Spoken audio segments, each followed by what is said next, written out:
faz uma instituição ser, sabe, realmente confiável?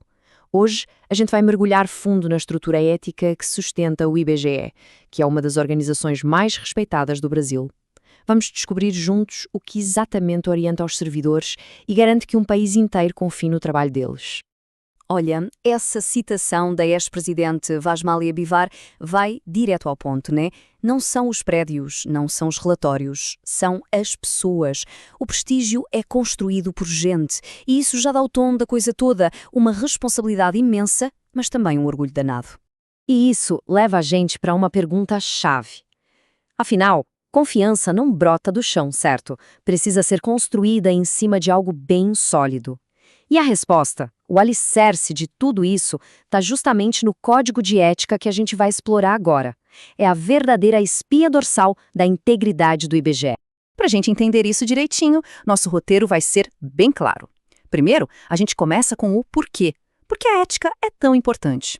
Depois, a gente vê os princípios que guiam as ações, os deveres do dia a dia, aquilo que é totalmente proibido e, por fim, como é que se garante que tudo isso funcione na prática?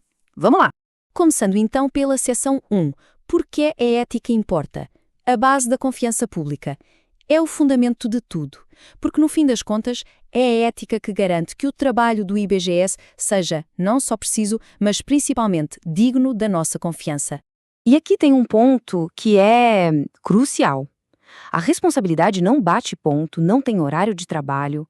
A conduta de um servidor, seja lá no escritório ou na vida pessoal, acaba refletindo na honra e na imagem de todo o serviço público. É um peso, sim, mas também um privilégio. Agora, o mais interessante aqui é como o código conecta o serviço público a um benefício muito pessoal. O sucesso do trabalho não é uma coisa abstrata, sabe? Ele se torna um patrimônio do próprio servidor, porque está contribuindo para uma sociedade melhor, uma sociedade da qual todo mundo faz parte. Seção 2. Os princípios orientadores, os pilares da conduta. Ok, se o porquê já está claro, vamos agora para o como. Quais são os princípios, os pilares que sustentam cada decisão tomada lá dentro do IBGE? E essa imagem aqui mostra uma diferença fundamental. A verdadeira ética no serviço público vai muito além do que é simplesmente legal ou ilegal. A pergunta mais importante não é: eu posso fazer isto? E sim, isso é a coisa honesta a se fazer? É a enorme diferença entre só seguir a letra da lei e realmente agir com integridade. E qual é a bússola para todas essas ações? Bom, essa frase resume tudo. Não importa qual é a tarefa, não importa a decisão, o objetivo final, aquilo que tem que guiar cada passo, é sempre e unicamente o bem comum. E esses princípios aparecem em 6 valores essenciais. Para ficar mais fácil, a gente pode pensar neles em grupinhos. Primeiro, a conduta pessoal, dignidade e decoro.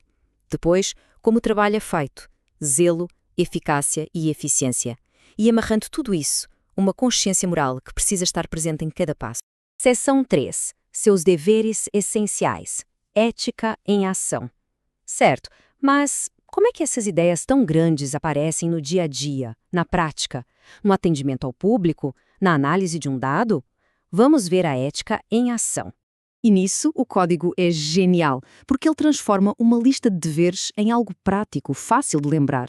São 4 passos que definem um serviço excelente. Ser rápido e eficiente, ser super cuidadoso com as pessoas e as informações delas, ser cortês no tratamento e ser crítico, ou seja, usar o bom senso em cada tarefa. Aqui a gente tem um resumo de outras responsabilidades que são cruciais, desde a integridade pessoal até a transparência. Cada ponto aqui é vital. Mas olha, presta uma atenção especial em resistir a pressões por favores indevidos. Esse ponto é um pilar que garante que os dados do IBGE continuem sendo imparciais e, por isso, confiáveis para todos nós. Seção 4. Ações proibidas.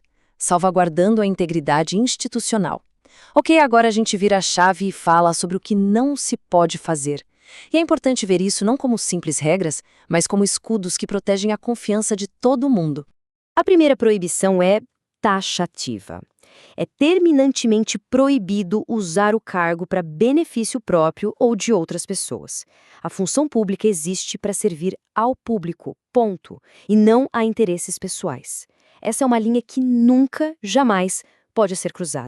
Agora a gente toca num ponto que é sagrado, a confidencialidade.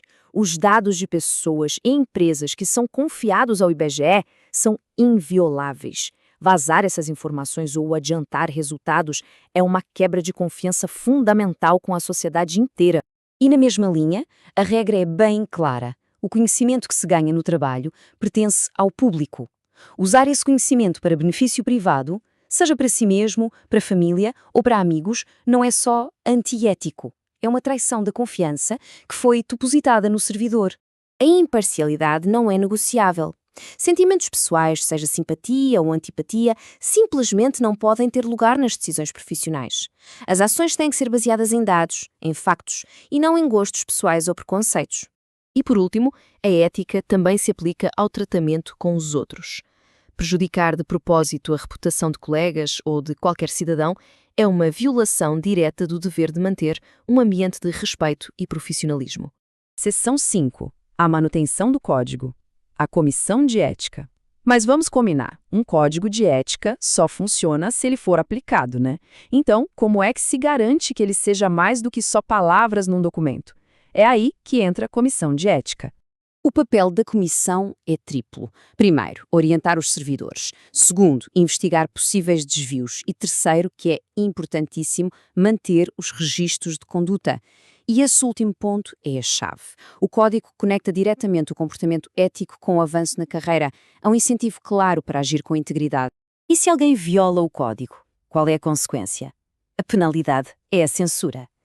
E não vamos pensar que isso é pouca coisa. É um registro formal de desaprovação que afeta diretamente a carreira e a reputação da pessoa dentro da instituição. E também é super importante entender quem é considerado servidor público para esse código. A resposta é simples: praticamente todo mundo. A ética não é opcional e não depende do tipo de contrato. Pode ser um diretor de longa data ou um voluntário de um dia só. O padrão é universal e se aplica a todo. E assim, a gente volta ao nosso ponto de partida, a confiança. O Código de Ética do IBGE mostra pra gente que a reputação de uma grande instituição não é construída por decretos, mas sim pelas pequenas e grandes ações de cada pessoa todos os dias. A questão que fica pra gente pensar é: como cada ação diária, por menor que pareça, contribui para construir uma instituição mais forte e um país mais confiável para todos.